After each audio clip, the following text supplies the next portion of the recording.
dan forensik kepolisian ya, terkait temuan di TKP ini bisa mengurut ataupun menentukan ya penyebab daripada kematian.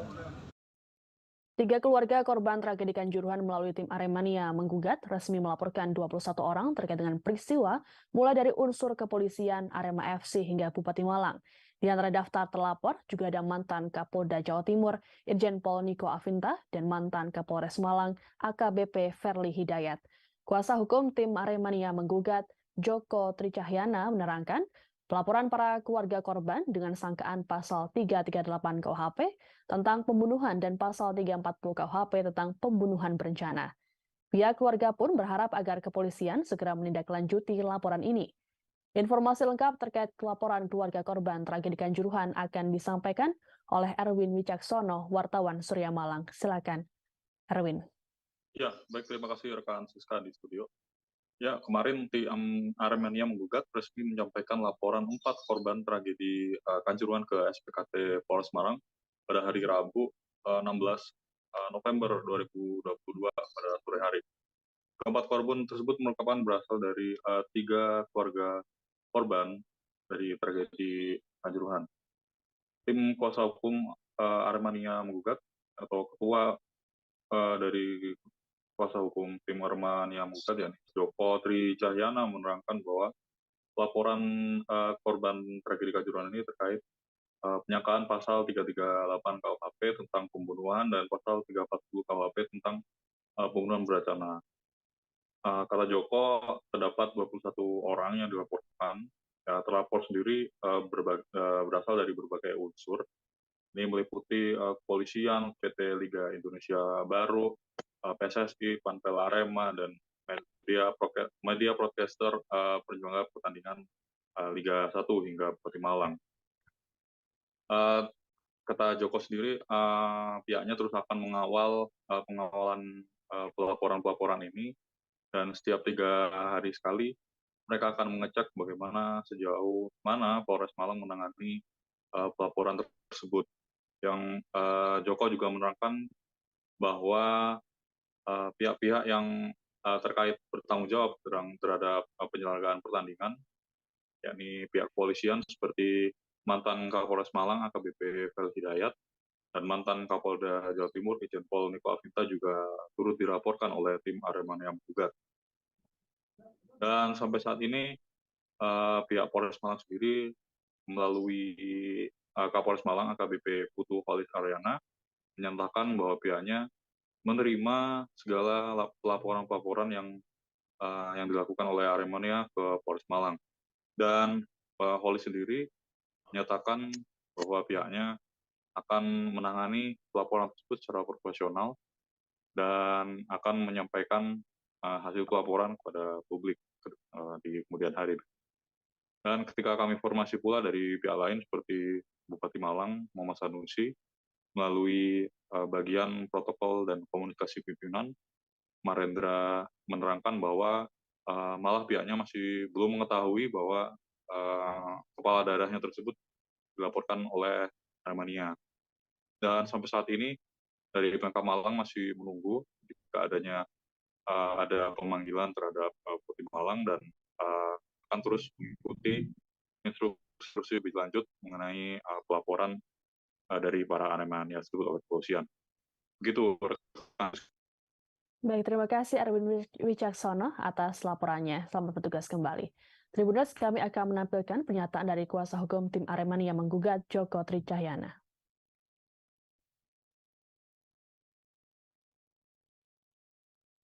Korban yang tentunya harapan kami dari Polres akan menindaklanjuti ini dengan cepat, dan kami tadi juga sudah berkomitmen dengan pihak penyidik akan setiap 3 hari sekali kita akan pantau perkembangannya.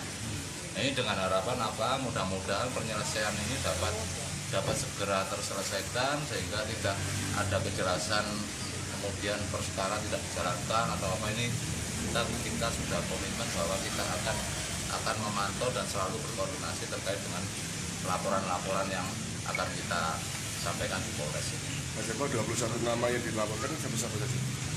Ya, yang jelas katanya dari pihak kepolisian ada sekitar 15 yang dari pihak PSSI, pihak LIB maupun pihak Arema. Bahkan juga dari media juga ada dan Masyarakat Anti Korupsi Indonesia atau MAKI mendorong penyelesaian dugaan mafia tambang ilegal yang melibatkan petinggi Polri. Hal ini terkait dengan video pengakuan Ismail Bolong beberapa waktu lalu. Wakil MAKI Pusat sekaligus Koordinator MAKI Kaltim Kaltara, Harminto mengaku sudah mendapatkan dokumen soal Ismail Bolong. Pihaknya pun sudah melaporkan hal ini ke Menko Polhukam Mahfud MD. Informasi lengkapnya akan disampaikan oleh Muhammad Ferus Sani dari Tribun Kaltim. Silakan Ferus. Ya, terima kasih rekan Siska. Selamat siang Tribuners dan penonton setia Tribun. Benar bahwa masyarakat anti korupsi Kalimantan Timur Kaltara dan juga melalui koordinator MAKI Boyamin Saiman mengatakan bahwa pihaknya sudah melaporkan kasus dugaan adanya setoran-setoran terkait tambang ilegal di Kalimantan Timur dari aktivitas mantan anggota Polri aktif dari Kota Samarinda Ismail Bolong. MAKI sendiri mendapatkan beberapa dokumen penting yakni tentang pemeriksaan di Paminal Propam Polri yang waktu itu dijabat oleh tersangka kasus obstruction justice yaitu Hendra Kurniawan serta beberapa dokumen yang disampaikan oleh MAKI sendiri yakni sinkron dengan apa ini temuan pemeriksaan oleh Ismail Bolong pada periode 2022 di awal tahun lalu. Dugaan-dugaan MAKI sendiri adanya setoran serta para pihak yang menerima juga sudah dilaporkan ke Menteri Koordinator Bidang Politik Hukum dan Keamanan Republik Indonesia Mahfud MD. Nah, untuk itu MAKI juga mendorong dan akan terus mengawal kasus-kasus tambang ilegal seperti yang dilakukan oleh Ismail Bolong sendiri serta adanya dugaan bahwa para perusahaan yang juga memiliki izin resmi yang bisa juga terduga menjadi pelaku-pelaku tambang ilegal khususnya di Kalimantan Timur. MAKI sendiri Harminto yakni koordinator MAKI Kaltim Kaltara juga mewakili koordinator MAKI Pusat Boyamin Saiman juga mengatakan bahwa ada beberapa dokumen yang sudah diserahkan MAKI kepada Menko Polhukam terkait dengan angka yang didasarkan data pengapalan di pelabuhan melalui KSP atau usaha bandar dan sistem informasi PNBP online di Ditjen Minerba yang sinkron dengan adanya beberapa temuan dari MAKI sebagaimana ada kegiatan ekspor yang tidak dilaporkan dan tidak membayar royalti pajak. MAKI sendiri sedikit lebih kurang menemukan ada 9,3 triliun bahwa adanya kerugian negara di situ. Nah, sekedar informasi di Kalimantan Timur sendiri di Kota Samarinda saat ini juga ada roadshow Akordia yakni Hari Anti Korupsi Sedunia yang digelar oleh KPKRI di mana Wakil Ketua KPKRI Pak Nawawi Pamolango juga hadir di Kota Samarinda dan Ali Fikri Kasih Pemberitaan juga hadir didampingi dengan beberapa dirjen yang deputi yang menangani tentang pencegahan korupsi. Mereka juga kemarin dari kami Kaltim juga mengkonfirmasi dan menanyakan terkait perihal kasus-kasus pertambangan ilegal termasuk yang melibatkan mantan anggota Polri aktif yakni Ismail Bolong.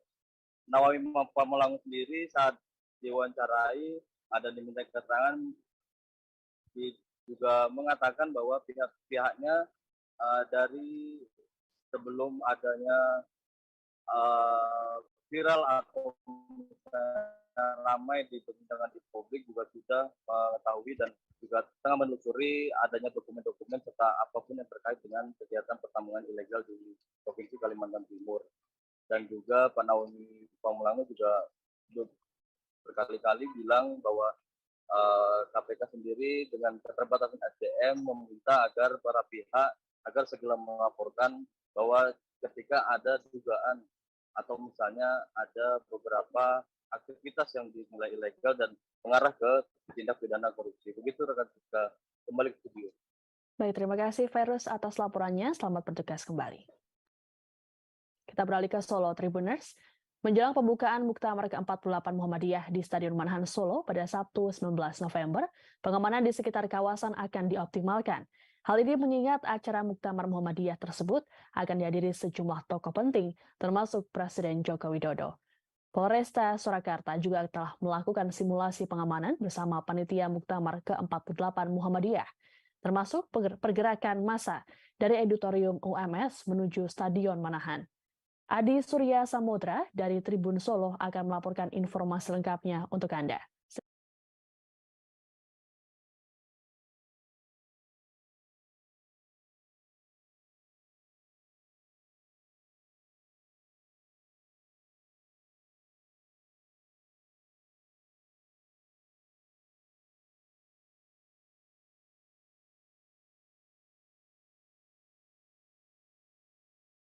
Silakan Adi dengan laporannya.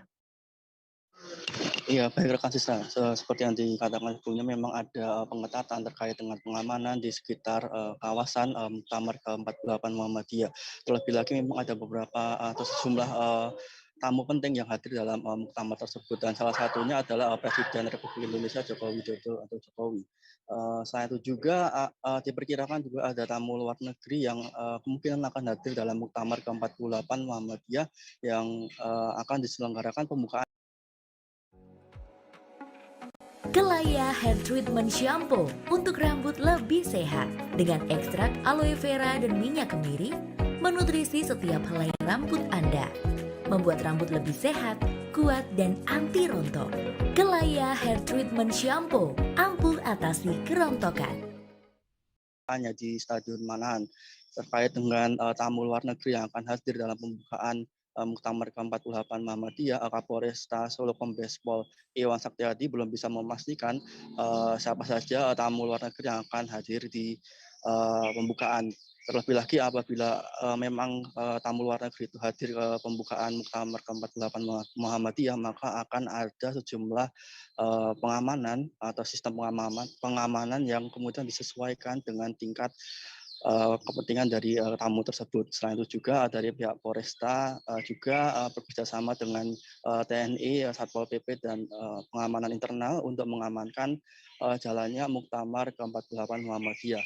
Salah satunya dengan menggandeng Kopkam dan Tapak Suci. Demikian yang bisa saya sampaikan, kembali ke rekan Siska. Baik, terima kasih Adi atas laporannya. Selamat bertugas kembali. Tribuners, kami akan menampilkan pernyataan dari Kapolresta Solo Kombes Pol Iwan Saktiadi terkait dengan Muktamar ke-48 Muhammadiyah.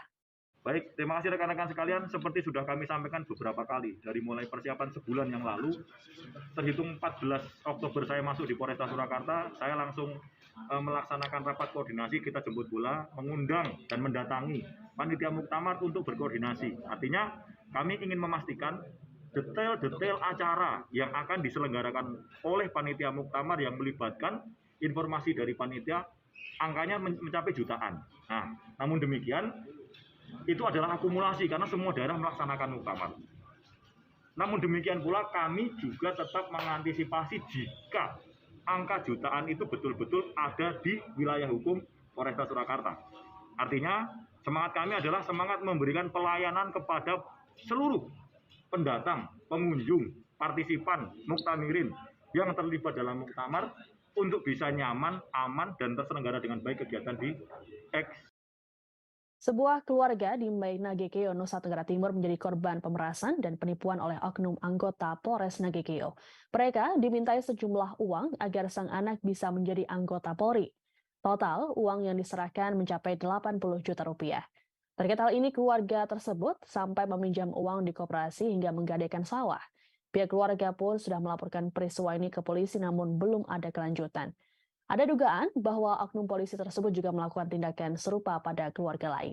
Informasi lengkapnya akan disampaikan oleh Patrianus Mio Jawa dari Tribun Flores. Silakan Patrianus.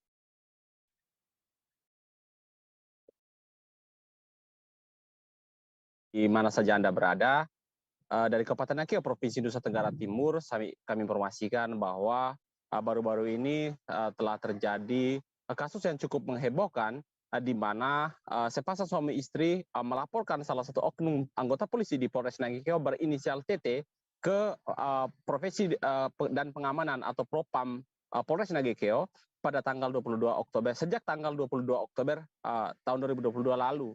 Namun setelah sebulan berjalan setelah laporan itu dilayangkan, baru kemudian muncul pengakuan kepada publik dari Pak Sutri ini bahwa mereka telah menjadi korban dari korban penipuan, dari oknum anggota polisi berinisial TT dengan mengiming-imingi kepada kedua Pak Sutri ini agar anak lelaki mereka bisa lolos menjadi anggota polisi. Nah, Siska dan Sobat Tribuner semua, bahwa akibat iming-iming yang disampaikan oleh TT kepada keluarga korban, kedua sepasang suami istri asal Kelurahan Lape ini harus kehilangan uang sebesar 80 juta. Uang ini diperoleh dari cara mereka menggadaikan sawah sampai kemudian mereka meminjam di koperasi, termasuk meminta patungan dari para pihak keluarga. Sementara ada informasi bahwa oknum anggota polisi berinisial TT ini juga menyasar ke keluarga lain dengan total kerugian mencapai 130 juta lebih. Nah, Siska dan Sobat Tribuners, kami baru saja berupaya menemui Kapolres Nagekeo melalui Kasih Propam Polres Nagekeo untuk meminta tanggapan polisi terkait dengan tindak lanjut dari perintah atau tanggapan dari Kapolda NTT Bapak Irjen Pol Dr. Ranus Joni Asadoma untuk menindak tegas para oknum polisi yang menjadi calo meloloskan para calon anggota polisi. Namun hingga siang ini kita telah berupaya untuk menemui Kasih Propam Polres Nagekeo, namun belum berhasil. Begitu, Siska. Baik, Pak Trianus. Terima kasih atas laporannya. Selamat bertugas kembali. Seorang bocah laki-laki berusia 4 tahun ditemukan tewas setelah terjatuh ke dalam galian septic tank di Dusun Mawar, Gampung Tijue, Kecamatan Pidi, Kabupaten Pidi, Aceh, pada Selasa 15 November. Korban pertama kali ditemukan oleh sang ayah yang mencari keberadaan bocah tersebut. Kejadian ini pun membuat pihak keluarga merasa syok. Meski sempat dilarikan ke rumah sakit untuk mendapatkan penanganan, namun nyawa bocah tersebut tak dapat diselamatkan. Idris Ismail dari Serambi News akan melaporkan informasi lengkapnya untuk Anda. Silakan Idris.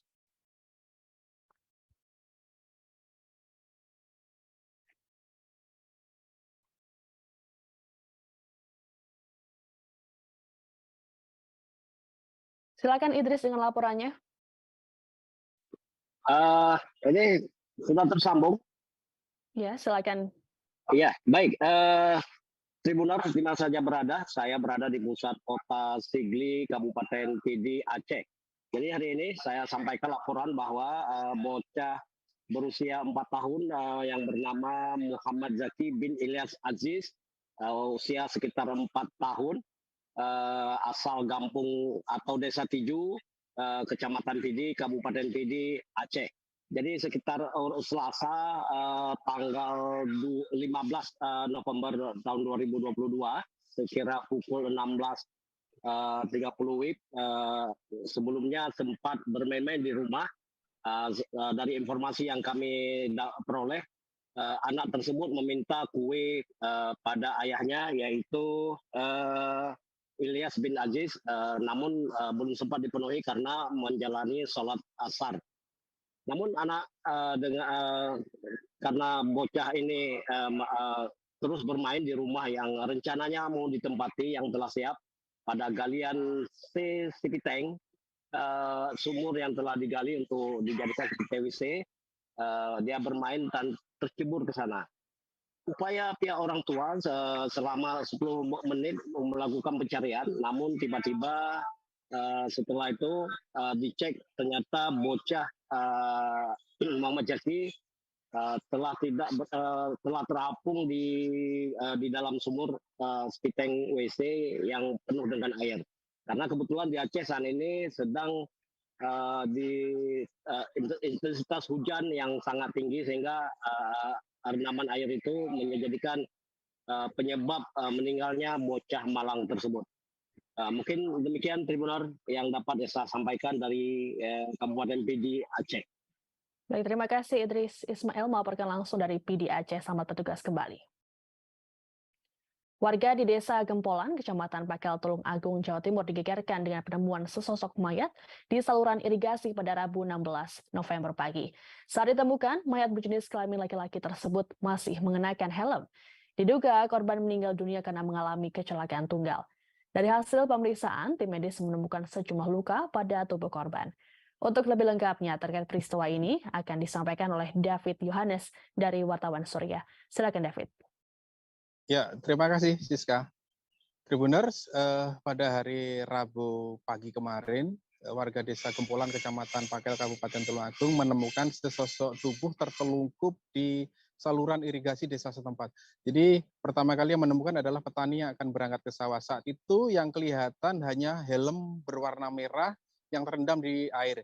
Di sebelahnya ada sebuah sepeda motor jenis Versa, Honda Versa 150, AG 3735ZP. Ketika helm itu dicermati, ternyata di bawahnya ada sesosok tubuh. Dan warga sekitar tidak ada yang mengenali sosok tubuh tersebut, sehingga akhirnya dilaporkan ke pihak kepolisian. Pihak kepolisian kemudian melakukan evakuasi dan saat itu korban belum dikenali. Sosok pemuda tersebut kemudian dibawa ke RSUD Dr. SK di instalasi kedokteran forensik dan mediko-legal.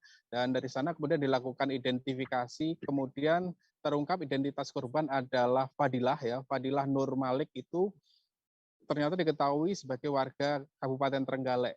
Dan diduga korban ini mengalami kecelakaan tunggal karena jalan yang di lokasi kejadian itu sebenarnya menikung ke kanan, tetapi korban itu lurus, ya. Diperkirakan menurut warga sekitar kejadian itu pada saat Selasa malam atau Rabu dini hari. Ketika itu hujan deras dan warga sempat mendengar suara benturan yang sangat keras. Dan karena kondisi hujan, maka tidak ada warga yang mencari sumber suara itu. Sehingga pada pagi harinya baru diketemukan sosok pemuda tersebut. Dan karena ini adalah kejadian kecelakaan, pihak keluarga yang melakukan identifikasi menerima kejadian ini dan menolak untuk otopsi, dan jenazah kemudian dibawa pulang untuk dimakamkan oleh pihak keluarga. Demikian, Siska. Baik, terima kasih David Yohanes melaporkan langsung dari Tulung Agung, Jawa Timur. Kita beralih ke informasi selanjutnya. Hujan disertai angin kencang mengakibatkan longsor di Jalan Poros Malino, Goa, Sulawesi Selatan pada Rabu 16 November malam. Akibat tanah longsor, arus lalu lintas pun harus dialihkan ke arah sebaliknya. Dilaporkan dalam peristiwa ini ada 1 orang yang meninggal dunia. Petugas pun langsung melakukan evakuasi dan juga pembersihan badan jalan. Terkait kronologi peristiwa dan juga update terkait informasi ini akan disampaikan oleh wartawan Tribun Timur, Said Zulfadli. Silakan Said.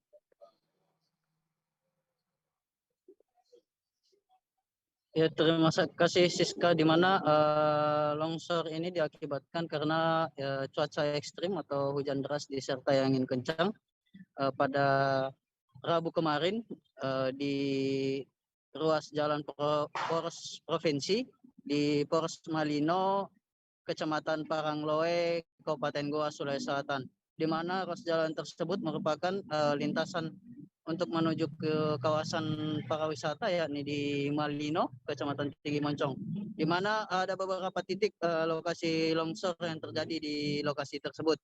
Di Desa Lonjoko sendiri, di Kecamatan Parangloe, itu ada 3 titik yang menjadi longsor dan akses jalan tertimbun full di lokasi tersebut. Sedangkan di titik lainnya itu di antara batas Kecamatan Parangloe menuju Kecamatan Tinggi Moncong, Kabupaten Goa.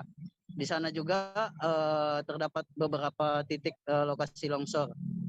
Dan akibat longsor ini ada data terbaru dari BPBD Goa, itu ada 4 orang dinyatakan meninggal dunia di TKP.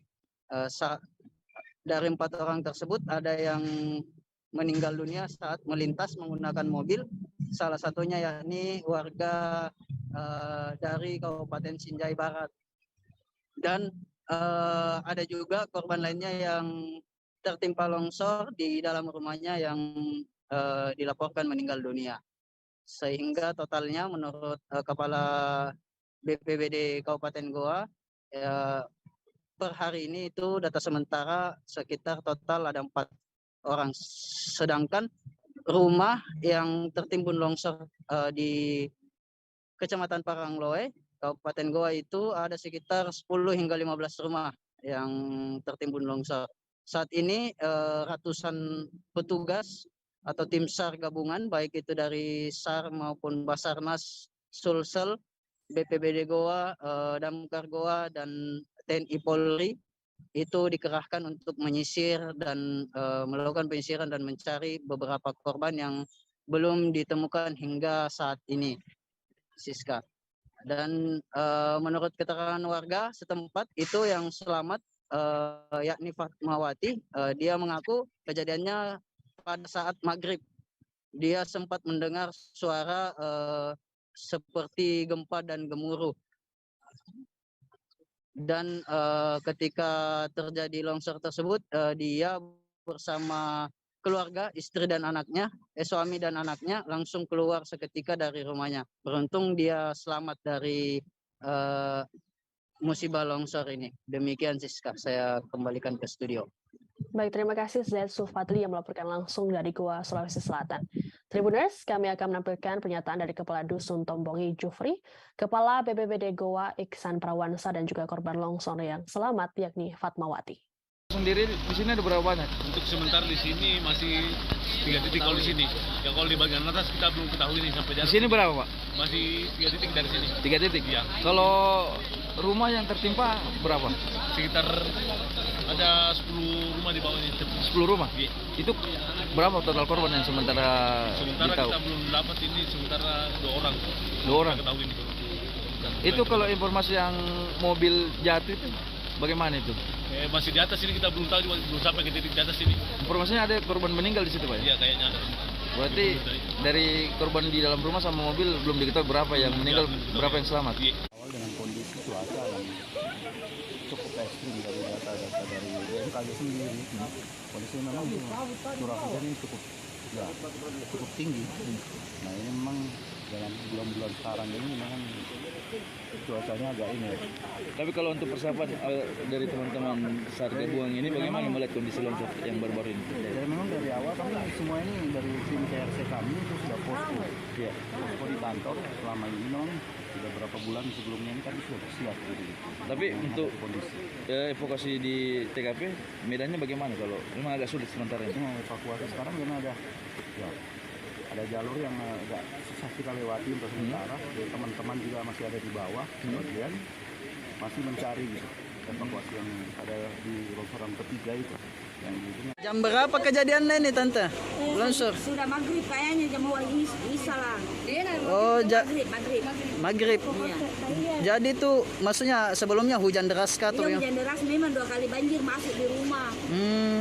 Sebelum maghrib banjir lagi, sempat dibersihkan, tapi itu air tidak betul, tidak ada kayak air mengalir bersih di jalan.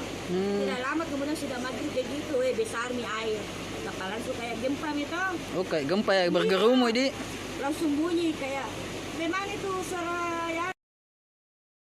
Hanya karena uang senilai Rp40.000, seorang pria di Bangka Selatan nekat menganiaya sang ibu hingga mengalami luka lebam. Atas kejadian ini, pelaku pun langsung dilaporkan ke Polres Bangka Selatan. Peristiwa penganiayaan terjadi pada Senin 14 November di kediaman korban. Menurut polisi, pelaku emosi karena korban menolak memberikan uang yang dititipkannya. Adi Saputra dari Bangka Pos akan memberikan informasi lengkapnya untuk Anda. Silakan, Adi. Ya, selamat siang rekan Siska Tribun News dimanapun berada. Saya akan melaporkan terkait penganiayaan seorang ibu kandung oleh anaknya gara-gara uang Rp40.000. Kejadian ini terjadi pada hari Senin 14 November tahun 2022 sekitar pukul 23.00, yang mana korban ini dianiaya oleh anak kandungnya sendiri, yaitu bernama Egar Wahyudi usia 35 tahun, yang mana pelaku ini bermula menitipkan uang kepada korban yang bernama Umami yang tak lain adalah ibu kandung dari pelaku. Pelaku menitipkan uang sekitar Rp40.000 kepada korban, kemudian pelaku keluar rumah untuk melakukan aktivitas. Kemudian pelaku ini kembali lagi ke rumah untuk meminta uang tersebut kepada korban. Namun korban tak memberikan uang tersebut kepada pelaku. Korban ini melihat kondisi dari pelaku sedang tidak sadarkan diri atau mabuk. Melihat korban tidak memberikan uangnya tersebut, pelaku langsung terbawa emosi dan kesal, lalu melakukan penganiayaan terhadap korban hingga korban mengalami luka lebam di bagian mata, tangan, telinga, dan bagian tubuh lainnya. Atas kejadian ini, korban melaporkan ke pihak Polres Bangka Selatan. Kemudian pada hari Selasa 15 November tahun 2022, pelaku berhasil diamankan oleh Satreskrim Polres Bangka Selatan. Kapolres Bangka Selatan, AKBP Joko Isnawan, melalui Kasat-Reskrim AKP Chandra Satria Adi Pradana, saat dikonfirmasi membenarkan pihaknya telah mengamankan satu orang pelaku, yaitu bernama Egar Wahyudi, yang tak lain dari anak dari korban. Pelaku sendiri sudah diamankan untuk mempertanggungjawabkan perbuatannya. Pelaku diancam hukuman kurang lebih 5 tahun penjara. Sedikit informasi bahwa pelaku ini sudah 2 kali melakukan penganiayaan terhadap ibunya. Pertama kali pelaku melakukan penganiayaan terhadap ibunya pada tahun 2001. Namun pihak keluarga tidak membawa permasalahan tersebut ke pihak kepolisian. Akan tetapi kedua kalinya ini pihak keluarga sudah merasa kesal dan resah dengan tingkah laku pelaku sehingga pihak keluarga melaporkan kejadian ini ke pihak Polres Bangka Selatan. Saat ini pelaku sudah mendekam di ruang sel tahanan Polres Bangka Selatan untuk mempertanggungjawabkan perbuatannya. Mungkin seperti itu, rekan Siska. Baik, terima kasih Ade Saputra melaporkan langsung dari Bangka Selatan. Seorang pria di Rote Tengah, Kabupaten Rotendao, Nusa Tenggara Timur nekat melakukan pemerkosaan terhadap bocah berusia 11 tahun. Dalam modusnya, pelaku terlebih dahulu meminta kakak korban untuk pergi membeli tembakau. Mirisnya, aksi bejat pelaku yang terjadi pada 2021 ini dilakukan di kediaman korban. Saat kejadian, orang tua korban sedang tidak ada di rumah karena bekerja di sawah. Rio Teti dari Pos Kupang akan melaporkan informasi lengkapnya untuk Anda. Silakan, Rio.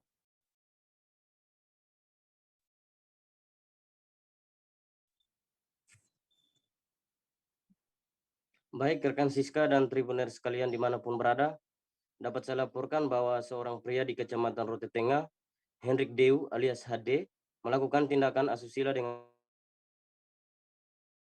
memperkosa seorang anak perempuan di bawah umur.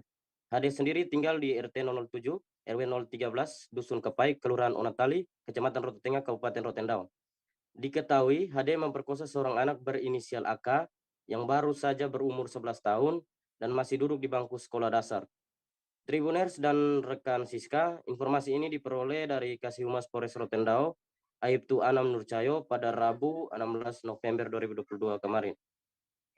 Dijelaskan bahwa berdasarkan laporan polisi, kronologis kejadian pemerkosaan tersebut terjadi pada awal tahun 2021 yang lalu. Sekira pada waktu itu pukul 8 WITA, korban kala itu berada di rumah hanya bersama dengan kakaknya yakni PS atau Putra Seobelan. Saat itu kedua orang tua korban sedang tidak berada di rumah dan pergi bekerja di sawah. Kemudian datanglah pelaku yang merupakan pemerkosa itu alias HD ke rumah korban dan pelaku meminta tolong kepada kakak korban PS untuk membelikan tembakau. Siasat atau modus bejat ini hanyalah alasan HD agar korban ditinggal sendirian di rumah dan kemudian dalam kesempatan itu dia langsung melancarkan aksi bejatnya dengan memaksa korban untuk berhubungan badan layaknya suami istri. Setelah selesai pelaku memperkosa korban, ia mengancam korban agar tidak memberitahukan kejadian tersebut kepada orang lain ataupun kepada orang tua korban. Selang beberapa saat kemudian Tribuners datang kakak korban yang telah kembali dari membeli tembakau dan memberikan tembakau tersebut ke pelaku alias Hendrik Deu itu. Setelah itu, pelaku langsung berjalan pulang keluar dari rumah korban. Kemudian korban pun menceritakan kejadian yang dialaminya kepada kakaknya, akan tetapi kakaknya takut dan tidak memberitahukan kejadian tersebut kepada orang tua mereka. Tidak berakhir sampai di situ, Tribuners. Pelaku alias HD kemudian berniat ingin melanjutkan tindakan asusilanya itu. Pada hari Jumat 11 November 2022, sekitar pukul 6 WITA, di mana pada saat itu korban berjalan pergi ke sekolah, HD kembali mencoba membujuk korban dengan berkata kepada korban, "Mari sudah." Perkataan tersebut dimaksudkan untuk kembali membujuk korban agar bisa berhubungan badan lagi, layaknya suami istri bersama pelaku HD itu. Namun pada saat itu, korban tidak menanggapi pelaku dan terus berjalan ke sekolah. Kemudian pada hari Sabtu 12 November 2022, sekitar pukul 7 WITA, pada saat korban berjalan menuju ke sekolah, pelaku kembali melancarkan modus bujukannya, di mana pelaku sudah menunggu korban di pinggiran jalan dan menahan serta kembali memujuk korban dengan memberikan uang senilai Rp8.000 untuk kembali berhubungan badan, tetapi korban menolak. Selanjutnya, pelaku alias HD ini membujuk korban dengan menaikkan jumlah uang yang awalnya Rp8.000 menjadi Rp13.000. Namun, korban tetap menolak dan korban langsung berlari pulang ke rumah untuk menghindari pelaku.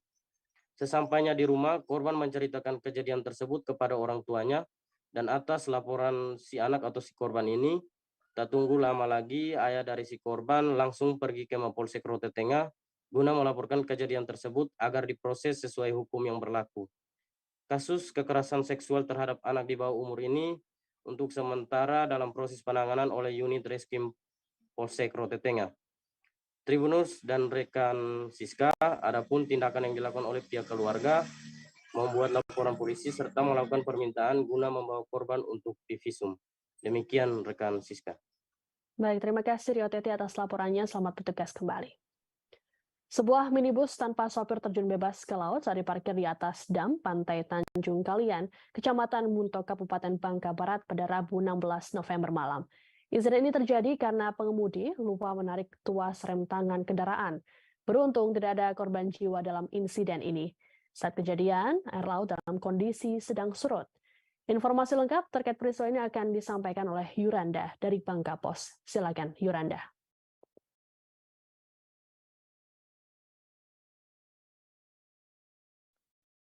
Ya, baik Siska, Tribuners dimanapun Anda berada. Pada Rabu malam kemarin, satu unit mobil minibus terjun bebas ke laut Pantai Tanjung Kalian ke Kecamatan Muntok, Kabupaten Bangka Barat, di mana mobil itu terparkir di atas dam yang dalam kondisi hidup. Lantaran mobil itu tidak ditarik tuas rem tangannya, mobil tersebut meluncur ke laut. Beruntung dalam insiden itu, sopir dan penumpangnya sudah turun dari dalam mobil sehingga tidak ada menimbulkan korban jiwa. Mendapatkan informasi itu, tim gabungan terdiri dari Basarnas, BPBD, Satpol Air Polres Bangka Barat langsung menerjunkan personilnya ke lokasi kejadian untuk mengevakuasi mobil tersebut. Kurang lebih 1 jam mobil yang berenang di laut itu berhasil dievakuasi dengan cara ditarik dengan truk milik Basarnas. Rizal saat merupakan warga saat berada di lokasi itu juga sempat kaget melihat mobil yang berjalan sendiri. Dia melihat secara langsung detik-detik mobil itu, yang mobil warna hitam itu terjun ke laut. Kata dia, mobil yang terparkir di atas tiba-tiba meluncur sendiri. Diduga sopirnya tidak menarik tuas rem tangan yang ada di dalam mobil. Mobil itu dalam kondisi masih hidup, terlihat dari lampunya. Dan sopirnya turun untuk mengangkat telepon, sementara penumpangnya juga turun, kata Rizal saat berada di lokasi. Tak lama lanjutnya, setelah keduanya turun, mobil itu langsung meluncur dan langsung berenang di dalam air. Beruntung saat itu kondisi air laut di lokasi sedang surut, sehingga mobil dengan mudah dievakuasi serta tidak hanyut sampai sampai jauh. Sementara itu, Komandan Pos SAR Mentok Pani mengatakan, setelah mendapat informasi mereka langsung mengevakuasi. Katanya sopir yang bernama Ramdhani ini pergi berlibur dan dia lupa untuk mematikan mesin mobilnya sehingga mobilnya langsung terjun ke dalam maksud kami ke laut pantai Tanjung Kalian. Begitu rekan Siska.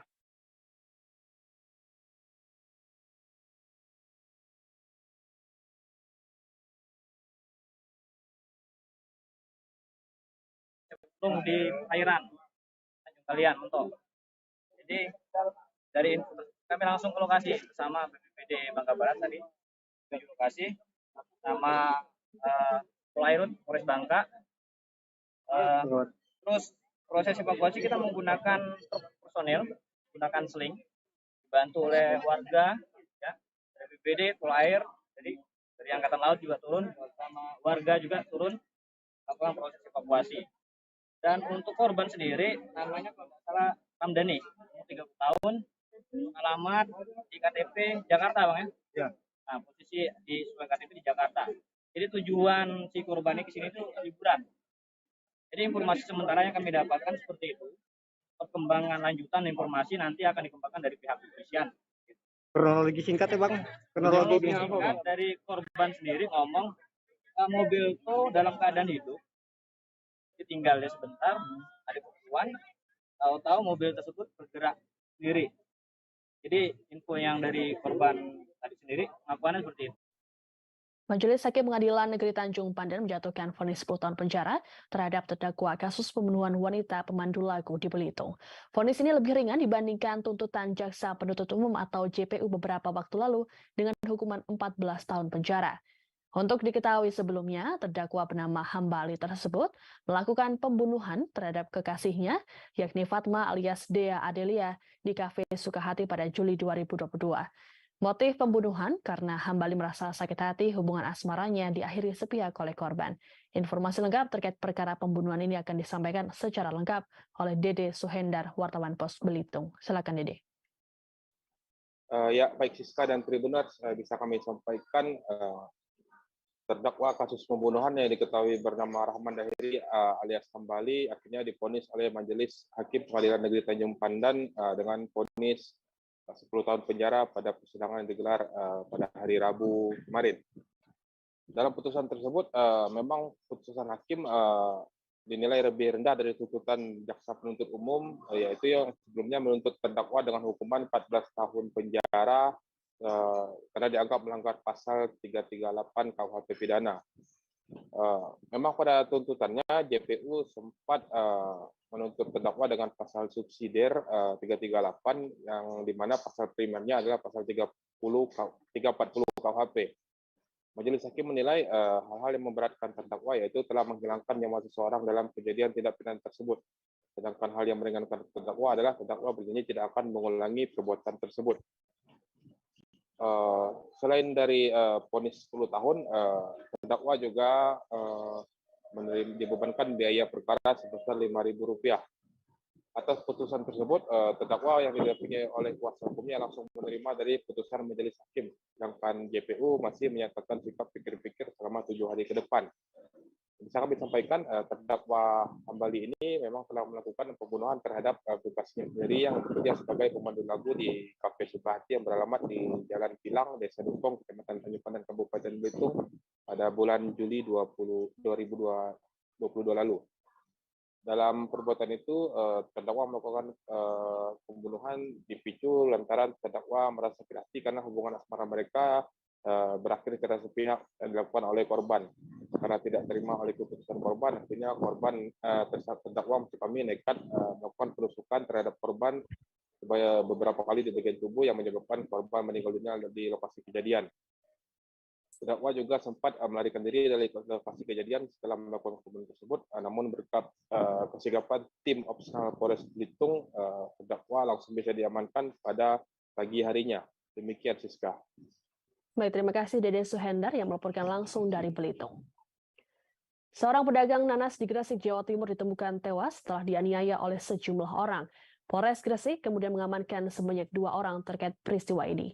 Diduga para pelaku penganiayaan berasal dari perguruan silat. Pelaku kabur setelah mengetahui korban meninggal dunia. Informasi lengkap terkait peristiwa ini akan disampaikan oleh Willy Abraham dari Tribun Jatim. Silakan Willy. Ya, Siska, kasus penganiayaan yang berujung kematian menimpa seorang pedagang buah nanas di Desa Gadung, Diorejo. Diketahui pedagang itu bernama Eko, asal Kecamatan Malu, Bojonegoro, masih berusia 21 tahun. Dia adalah seorang pedagang buah nanas yang berjualan di area Pasar Gadung baru 3 bulan ini. Jasad korban pertama kali ditemukan oleh seorang pemilik ruko bernama Sukisno. Dia melihat ada pria yang diduga tertidur, kemudian dibangunkan, ternyata itu adalah korban sudah meninggal dunia dalam kondisi mengenakan celana dan tidak mengenakan pakaian, hanya sarung yang tertempel di badan korban. Kemudian pemilik ruko dan juga para pedagang yang ada di sekitar pasar saat sore hari langsung melaporkan peristiwa itu ke Polsek Diorejo. Petugas dari Polsek Diorejo pun datang melakukan evakuasi dan melakukan olah TKP, memeriksa sejumlah saksi. Lalu jasad korban dimasukkan dalam kantong dan dievakuasi menuju Rumah Sakit Ibnu Sina Gresik menggunakan satu mobil ambulans dan telah dipasang garis polisi. Diketahui korban mengalami dugaan penganiayaan. Kurang dari 24 jam, ada 2 orang yang diamankan karena mengetahui dan berada di lokasi saat penganiayaan terjadi. Belum diketahui peran keduanya. Yang jelas kedua saksi ini salah satunya adalah warga desa setempat dan dibawa ke kantor polisi. Ternyata keterangan dari 2 orang saksi itu menyebut masih ada 5 orang lagi yang diduga terlibat yang mengakibatkan nyawa Eko meninggal dunia karena dianiaya. Diketahui korban dianiaya oleh sejumlah orang yang diduga berasal dari perguruan silat karena korban mengenakan kaos salah satu perguruan silat. Kemudian bertemu para terduga pelaku dan dilakukan aniaya hingga berujung kematian. Saat korban meninggal, para pelakunya langsung kabur. Saat ini polisi telah mengamankan 2 orang dan masih memburu 5 orang lainnya. Terkait identitasnya, polisi sudah mengantongi 5 orang tersebut dan saat ini masih dalam proses penyelidikan. Sedangkan dari hasil otopsi, ternyata jasad Eko, seorang pedagang buah nanas itu selain mengalami mata lebam saat pertama kali ditemukan dan fotonya beredar luas di grup WhatsApp, ternyata juga mengalami luka pendarahan di kepala sehingga menyebabkan Eko meninggal dunia. Saat ini polisi masih memburu 5 orang lagi akibat penganiayaan yang berujung kematian. Demikian, Siska. Baik, terima kasih Willy Abraham melaporkan dari Jawa Timur. Tribuners, kami akan menampilkan pernyataan dari Kapolres Gresik AKBP Muhammad Nur Aziz terkait hal ini. Informasi awal yang kita sudah peroleh, orang tersebut atau Bayu atau yang korban ini memakai baju salah satu perguruan silat. Setelah itu dia diinterogasi sama perguruan silat lainnya yang ada yang merasa memakai perguruan silat tersebut. Setelah itu dia diinterogasi, terus digebukin di situ, habis itu sampai malam digebukin juga, ternyata mungkin meninggal, habis itu kabur semuanya. Jadi bahasanya bukan pembunuhan, nah, saya bilang bukan pembunuhan, namun penganiayaan yang mengakibatkan meninggal. Yang jelas sampai sekarang yang melakukan, yang kita sudah tahu informasi ada 2 orang yang sudah ketangkap. Dari 2 orang ini menyampaikan ada 5 lagi, jadi ada 7 jadi totalnya. Jadi 5 DPO sementara. Itu yang kita sementara tidak ada. Kondisi objek wisata Tebat Geban di Desa Alun 2, Kota Pagar Alam, Sumatera Selatan saat ini dalam kondisi yang memprihatinkan. Hal ini lantaran tempat wisata tersebut dipenuhi oleh sampah yang ada di danau. Tidak hanya di tepian, sampah-sampah tersebut juga terapung di tengah danau. Padahal objek wisata ini pernah menjadi primadona pada zamannya, bahkan menjadi salah satu ikon objek wisata Kota Pagar Alam. Untuk mengetahui informasi terkait kondisi objek wisata Danau Tebet Geban akan disampaikan oleh wartawan Sriwijaya Pos Wawan Septiawan. Silakan Wawan. Terima kasih rekan Siska. Rekan Tribuners, saya melaporkan Wawan Septiawan dari Pagar Alam bahwa memang benar saat ini ada salah satu objek wisata di Pagar Alam yaitu Danau Tebet Geban yang kondisinya cukup memprihatinkan. Hal ini disebabkan saat ini objek wisata air tersebut dipenuhi dengan sampah karena memang objek wisata ini adalah muara dari beberapa anak sungai.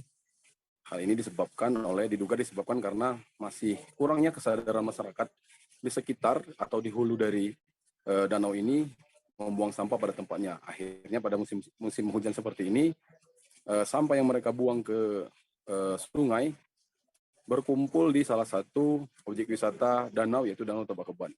Dulunya objek wisata ini merupakan salah satu objek wisata yang favorit di Pagar Alam karena memang selain Gunung Dempo, Tebet Geban merupakan salah satu objek wisata yang saat di masanya selalu dikunjungi, bahkan ramai dikunjungi oleh wisatawan baik dari wisatawan Pagar Alam sendiri maupun dari luar Pagar Alam.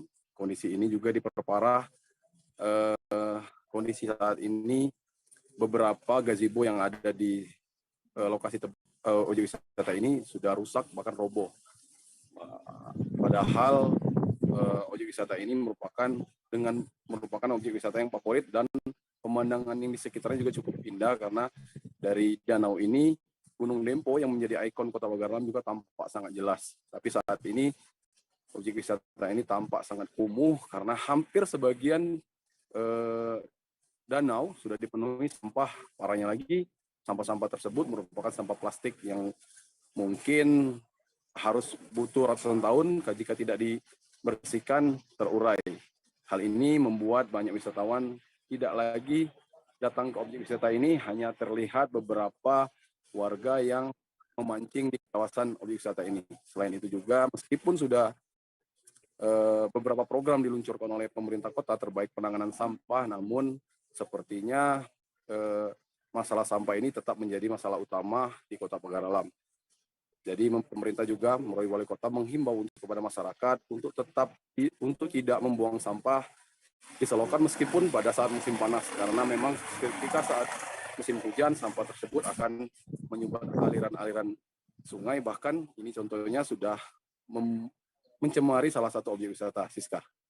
Baik, terima kasih Wawan atas laporannya. Selamat bertugas kembali. BPBD Kota Pekanbaru Riau menyiagakan sejumlah personel dan peralatan di posko siaga darurat banjir dalam menghadapi bencana banjir. Peralatan yang disiagakan antara lain adalah mesin pompa, selang, sepatu boot, serta beberapa kendaraan untuk mobilitas seperti sepeda motor tracker dan juga perahu fiber. Untuk diketahui, posko siaga darurat banjir didirikan di depan kantor BPBD Kota Pekanbaru.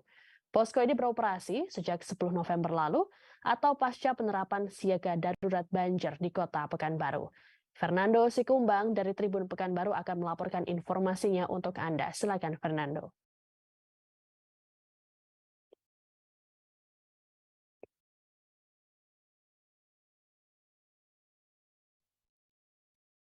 Oke, Tribuners, selamat siang Tribuners dan juga terima kasih Siska. Oke, dari Pekanbaru melaporkan bahwa pihak BPBD Kota Pekanbaru sejak tanggal 10 November kemarin sudah mendirikan posko siaga darurat banjir, tepatnya di kantor BPBD Kota Pekanbaru di Jalan Mustafa Basri, jalan di Kota Pekanbaru, Tribuners.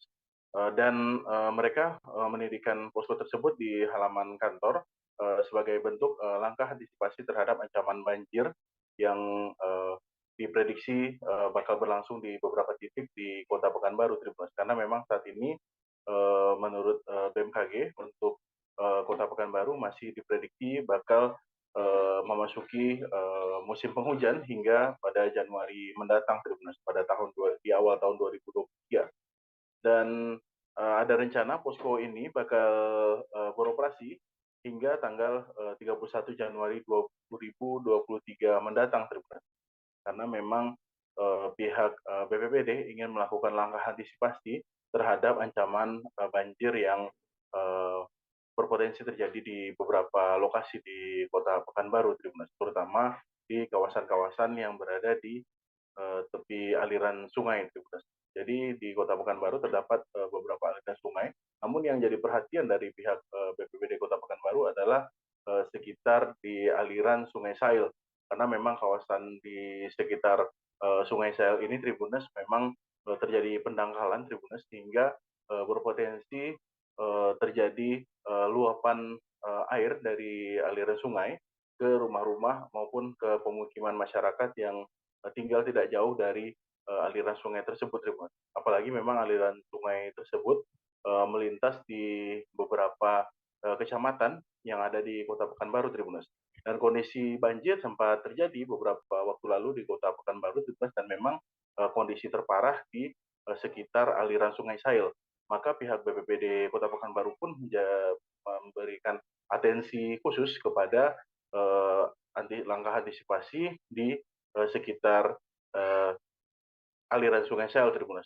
Dan ia juga pihak BPBD Tribunas yang disampaikan oleh Kepala Pelaksana BPBD Kota Pekanbaru, Sarman Chandra, Tribunas, mengatakan bahwa memang masyarakat diimbau, terutama yang tinggal di tepi aliran sungai, untuk waspada untuk mengantisipasi adanya ancaman banjir, karena memang diprediksi terjadi luapan sungai nantinya, Tribunas, yang bisa menggenangi hingga ke pemukiman masyarakat, Tribunas.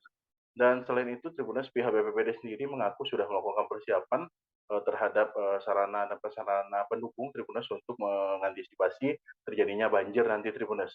Dan mereka juga menyiagakan sekitar 30 orang personil tim reaksi cepat, Tribunas. Dan mereka, tim reaksi cepat ini nantinya bekerja sama dengan pihak tim dari TNI Polri, Basarnas, dan juga dari BMKG, serta instansi-instansi terkait lainnya. Karena memang untuk penanganan banjir di Kota Pekanbaru sendiri memang melibatkan sejumlah dinas-dinas terkait lainnya di Kota Pekanbaru, Tribunas, seperti Dinas Lingkungan Hidup, Tribunas, dan juga Dinas Kebersihan dan Lingkungan Hidup, kemudian Dinas Pekerjaan Umum dan Penataan Ruang, hingga nantinya untuk penyerahan bantuan kepada para korban terdampak yang akan dilakukan oleh pihak Dinas Sosial, Tribunas.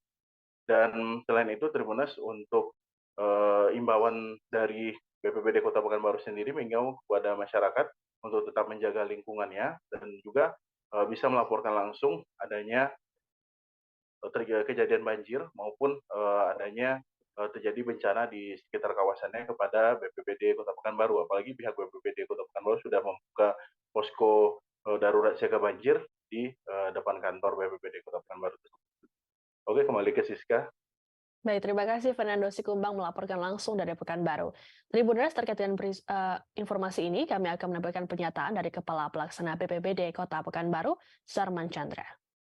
Alhamdulillah, sewaktu melakukan rapat lintas sektoral, rapat untuk kesiapsiagaan tersebut, kita telah berkomunikasi dengan TNI Polri, Basarnas, BMKG, dan juga OPD terkait, bagaimana kesiapsiagaan daripada kawan-kawan yang ada di instansi tersebut, khususnya personil, dan kami pun telah meminta beberapa dari personil kawan-kawan dari TNI Polri, BMKG, Basarnas, dan juga OPD-OPD terkait tersebut untuk bisa mensiagakan tim reaksi cepatnya, sehingga sewaktu terjadi bencana hidrometeorologi tersebut, kita telah melakukan kesiapsiagaan. Dan juga kami pun selaku leadingnya kebencanaan di Kota Pekanbaru, BPBD, telah mempersiapkan sarana dan prasarana yang ada, sehingga sewaktu kami telah melakukan kesiapsiagaan, sewaktu terjadi laporan dari masyarakat, sehingga kawan-kawan yang bertugas di lapangan, baik itu TNI Polri, dinas terkait, dan juga terutama BPBD, setelah bisa langsung melakukan penanggulangan di wilayah yang terdampak nantinya.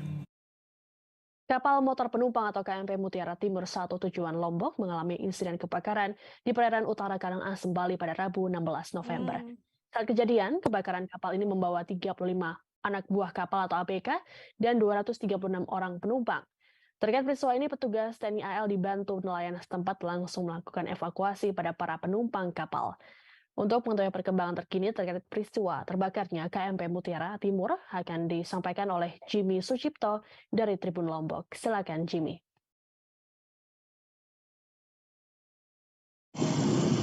Siap, terima kasih Siska.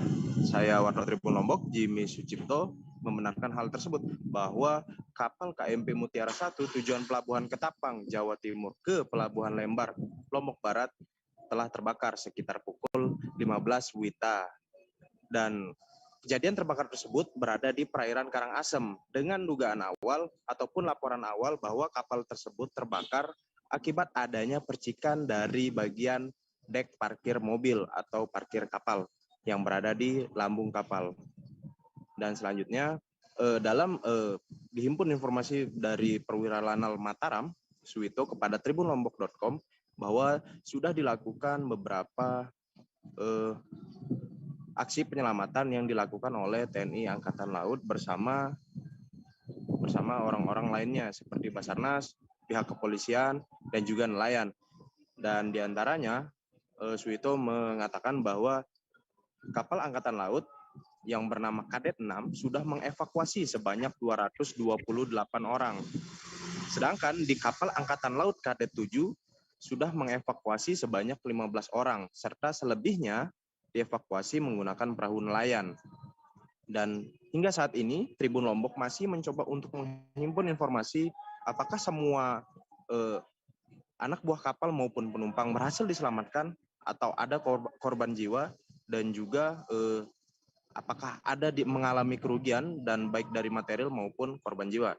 Dan juga untuk diketahui sebanyak 236 penumpang dan sebanyak 35 anak buah kapal atau biasa disebut ABK menaiki kapal KMP Mutiara Timur 1.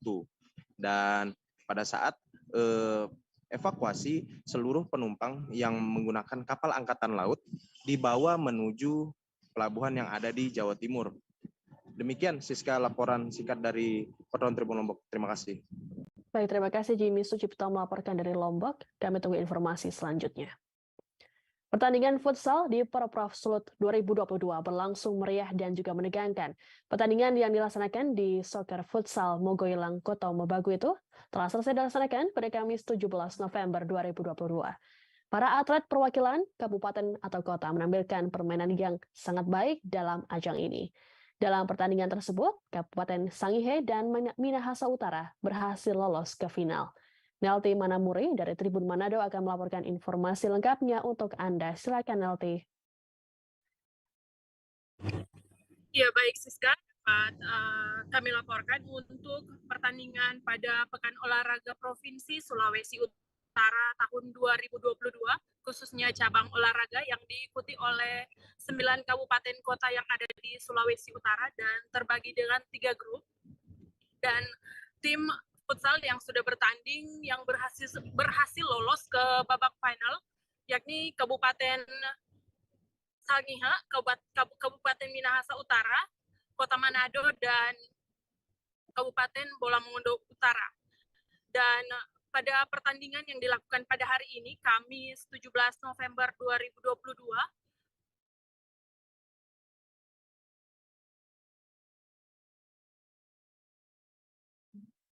dan yang dimenangkan oleh Kota Manado dan memperebutkan juara 1 dan 2, yakni Kabupaten Sangihe dan Kabupaten Minahasa Utara, yang kedua tim bertanding sangat baik di pertandingan kali ini.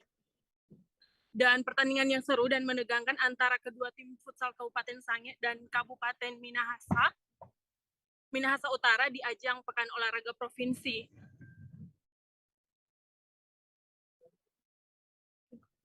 Pertandingan yang seru ini dimenangkan oleh Kabupaten Minahasa Utara yang pemain atas nama Rizky Makaagau yang bernomor punggung 10 yang menampilkan permainan yang sangat baik, sehingga ia berhasil membobol gawang Kabupaten Sangihe dengan 3 turut-turut, sehingga Kabupaten Minahasa Utara berhasil merubah skor menjadi 3-0.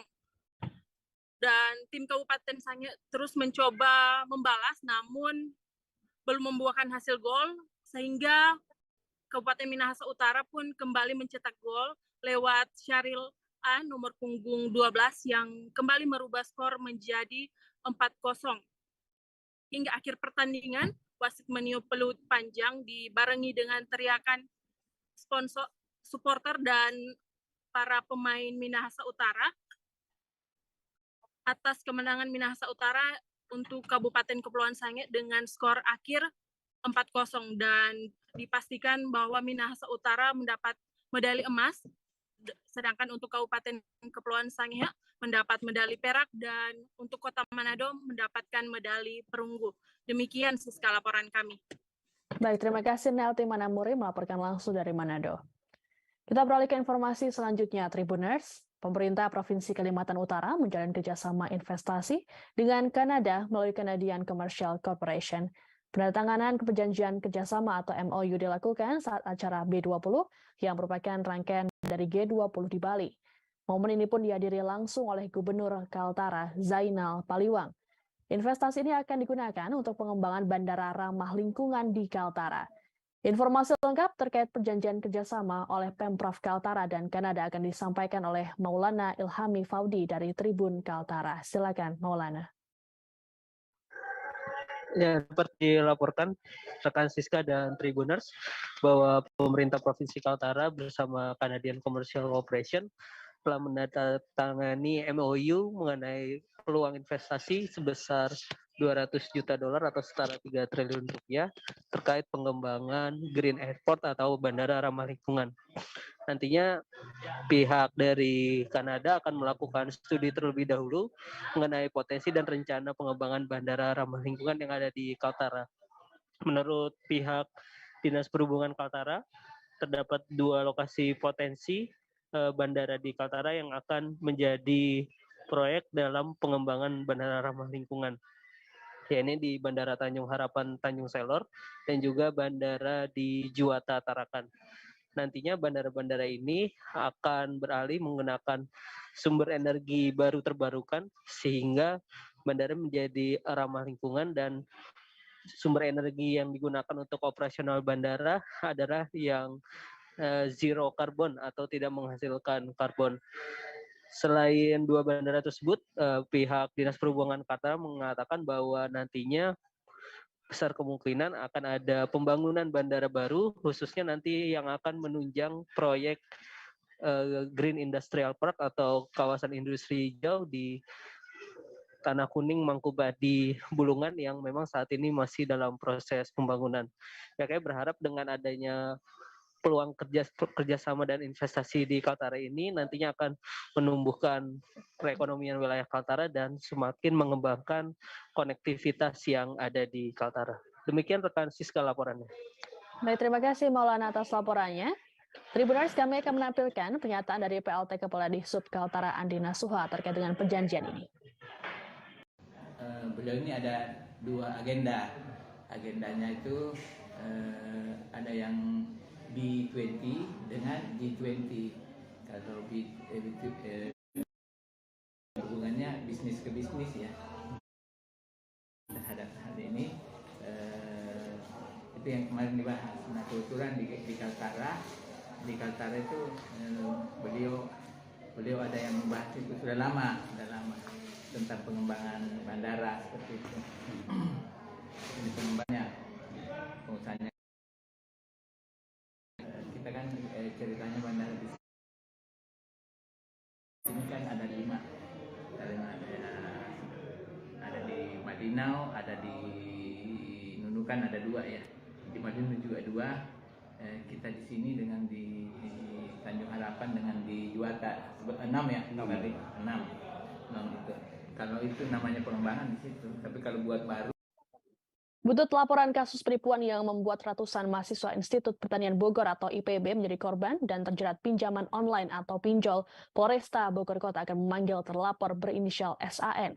Wakapolresta Bogor Kota AKBP Ferdi Irawan dalam keterangannya pada Rabu 16 November menyatakan sudah memerintahkan jajarannya agar segera memanggil SAN tanpa menunggu laporan lengkap. Saat ini, polisi sedang fokus untuk mengumpulkan barang bukti kasus. Untuk diketahui sebelumnya, total korban penipuan oleh SAN mencapai 311 orang dan sebanyak 116 diantaranya adalah mahasiswa IPB. Untuk mengetahui perkembangan terkini terkait kasus penipuan tersebut, kami sudah terhubung dengan Rahmat Hidayat dari Tribun News Bogor. Silakan, Rahmat.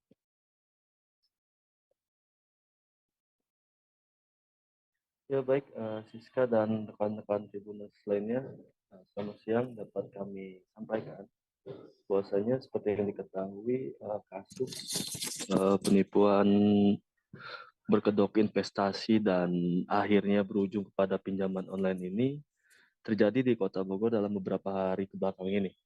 Terhitung sampai hari kemarin ada penambahan kasus, yakni yang tadinya berjumlah 311 orang menjadi 333 orang dengan 116 diantaranya mahasiswa IPB University. Dapat kami jelaskan terlebih dahulu bahwasanya kasus penipuan berkedok investasi hingga pinjaman online ini dilakukan oleh pelapor yang berinisial SAN yang diketahui sempat bertempat tinggal di wilayah Tegal Gunil, Kecamatan Bogor Utara, Kota Bogor. Dalam kasus ini, terlapor SAN mengiming-imingi ratusan korban dan diantaranya mahasiswa IPB University ini dengan cara membagi hasil investasi, yakni dengan nilai 10%. Untuk mendapatkan investasi nilai 10% itu, SAN meminta untuk para korban berbelanja di toko online yang diklaim miliknya, mulai dari toko hijab, kemudian toko casing handphone, sampai ke toko handphone.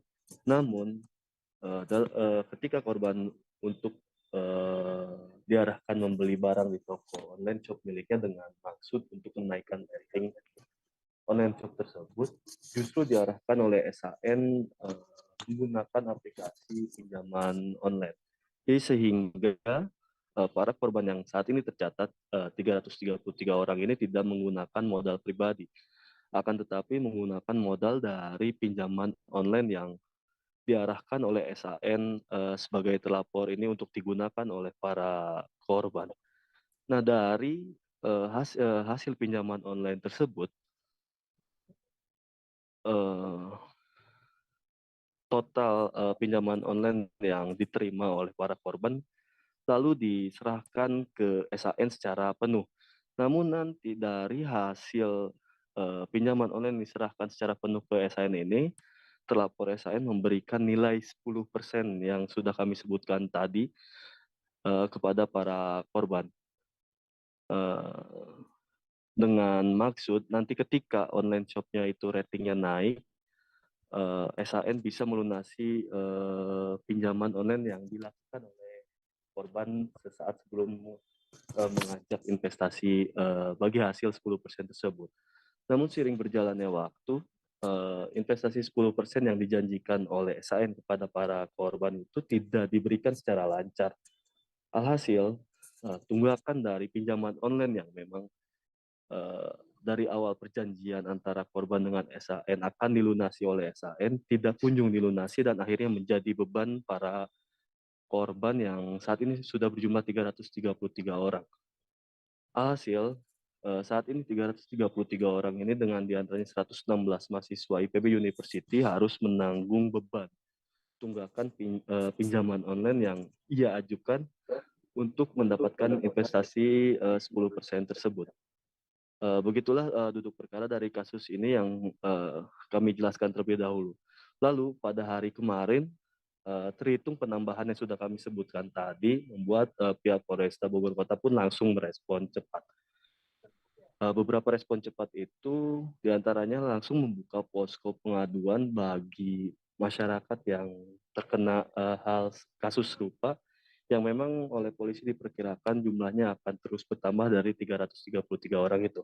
Selain itu, terlapor yang memang diketahui berinisial SN ini akan segera dipanggil oleh Polresta Bogor Kota.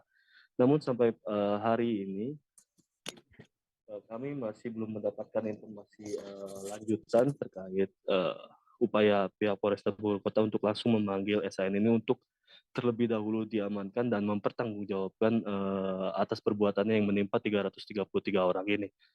Namun di balik itu semua, pihak Polresta Bogor Kota mengatakan pemanggilan ini dilakukan tidak harus menunggu laporan secara lengkap dari 330 orang. Dan perlu diketahui rekan Tribuners lainnya, sampai hari kemarin baru ada 2 laporan resmi kepada polisi dan 29 pengaduan yang diajukan oleh para korban. Namun atas dasar tersebut, 2 LP dan 29 pengaduan membuat pihak Polresta Bogor Kota akan bergerak cepat memburu terlapor SAN ini yang kami ketahui dan sudah kami telusuri jejaknya sempat bertempat tinggal di wilayah Tegal Gunil, Kecamatan Bogor Utara, Kota Bogor. Namun sampai hari ini, Kamis 17 November 2022, kami masih belum mendapatkan informasi lainnya dan perkembangan lainnya terkait upaya pihak Polresta Bogor Kota untuk memanggil terlapor SAN untuk mempertanggungjawabkan perbuatannya. Begitu Siska laporan yang bisa kami sampaikan terkait kasus pinjaman online dan investasi fiktif di Kota Bogor. Baik, terima kasih Rahmat Hidayat atas laporannya. Kami tunggu informasi selanjutnya dari Anda. Tribuners, kami akan menampilkan pernyataan dari Wakapolresta Bogor Kota AKBP Ferdi Irawan terkait dengan peristiwa ini. Datang mengadukan hal yang sama, ini masih kita coba pelajari apakah itu bagian daripada dugaan penipuan online yang sama dengan yang dialami oleh yang lain-lain. Sementara data yang bisa saya sebutkan masih seperti kemarin, 311 orang yang sudah terdata sebagai korban, kemudian sebagian besar, kalau informasi kemarin dari IPB ada 126 itu yang berasal dari mahasiswa IPB, dan ini sekarang sedang kita telusuri dan datakan terus dan kembangkan. Ada kemungkinan bertambah jumlah korban? Ya, tadi saya dapat info barusan, sementara masih ada yang dihadapkan ke tim penyidik untuk diajak diskusi dengan laporan yang sama, tapi saya masih belum dapat update-nya, cuman baru dapat informasi ada yang. Bupati Minahasa Utara Jone Ganda membuka kegiatan Jalan Sehat dalam rangka HUT Kabupaten Minahasa Utara. Uniknya, dalam kegiatan ini sejumlah peserta terpantau mengenakan pakaian adat seperti kebaya hingga pakaian adat Kabasaran. Jalan Sehat ini dimulai dari depan Universitas Kelabat dan berakhir di Desa Lembean. Peserta jalan santai berasal dari seluruh kalangan, mulai dari anak-anak hingga orang tua. Kegiatan berlangsung sejak pagi hingga siang hari, sehingga ada beberapa peserta yang ikut harus berhenti di rumah warga karena sudah kepanasan menjelang siang dengan adanya terik matahari. Namun, jalan sehat tersebut sukses berjalan dengan lancar. Seorang peserta mengaku sangat senang dengan adanya kegiatan ini, karena menurutnya dengan menggunakan pakaian kebaya dan pakaian adat anak-anak bisa mengenalnya. Ia pun berharap kegiatan ini bisa dilakukan setiap tahunnya agar pakaian adat ataupun pakaian kebaya Kabasaran selalu dilihat oleh anak-anak generasi berikutnya.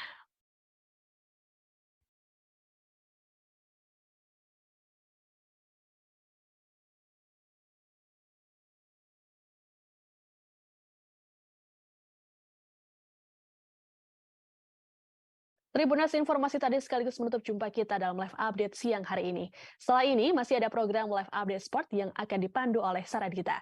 Dan akhirnya saya Siska Mawaskip serta kru yang bertugas pamit undur diri. Terima kasih dan sampai jumpa.